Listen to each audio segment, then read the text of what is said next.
learning experience of being in Dr. Johnson's U.S. history class for the past 9 months. In our history class with Dr. Johnson, we talk a lot about the reoccurring themes and ideas that continuously pop up throughout American history. One theme that I have found particularly intriguing throughout the year is the concept that people find their own freedoms and liberties in competition with the freedoms and liberties of others. We see this idea throughout American history as well as world history. People seeing different freedoms other than their own in opposition with the freedoms they wish to have. We talk a lot about why people think this way, and why, in fact, this mentality is not only wrong morally, but blatantly ineffective. This theme is a component in a great deal of shameful and confusing moments in American history.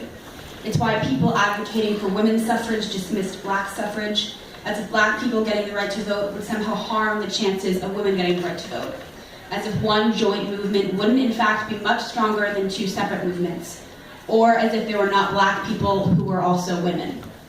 This ideology and belief rests on the assumption that, 1, intersectionality does not exist, which I can assure you it does. And for those of you who don't know, intersectionality is basically the idea that you can't separate components of people's identity and break them apart. And 2, that the world has a finite amount of freedom to dole out, which, again, I promise is not true. I bring this up because this mentality is present in the current discussions against the Black Lives Matter movement.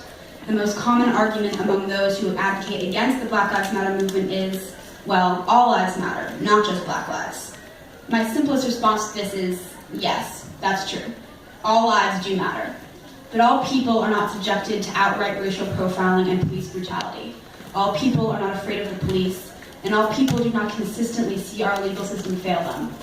In addition, this statement that all lives matter is yet another example of people seeing the rights of others as opposite from their own, and frankly doesn't make much sense. Nowhere in the statement that Black lives matter does it say that other lives do not. This statement and this movement simply emphasizes one specific group, because if someone were to take a step back and observe how we treat black people in America, they might not be so confident in the knowledge that we think their lives matter.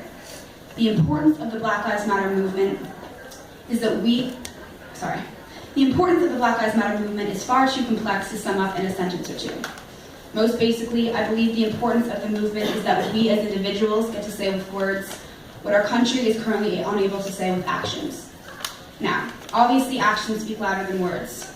We've all been hearing that as long as we can remember, and as long as we live in a society where this happens, the Black Lives Matter movement will continue to be necessary. But ignoring a problem because it shouldn't exist is perhaps the worst way to deal with one. And for those who think this movement doesn't apply to them for whatever reason, I would urge you to consider this, to absorb what I'm about to say and try your best to truly internalize it. Oppression hurts you whether or not you are the one being directly oppressed, and therefore it is in everyone's best interest to advocate for all people's rights and liberties. As Martin Luther King Jr. said, an injustice anywhere is a threat to justice everywhere. On behalf of Dr. Johnson's classes, we'd like to thank you for listening intently and going into these conversations with open minds. Thank you.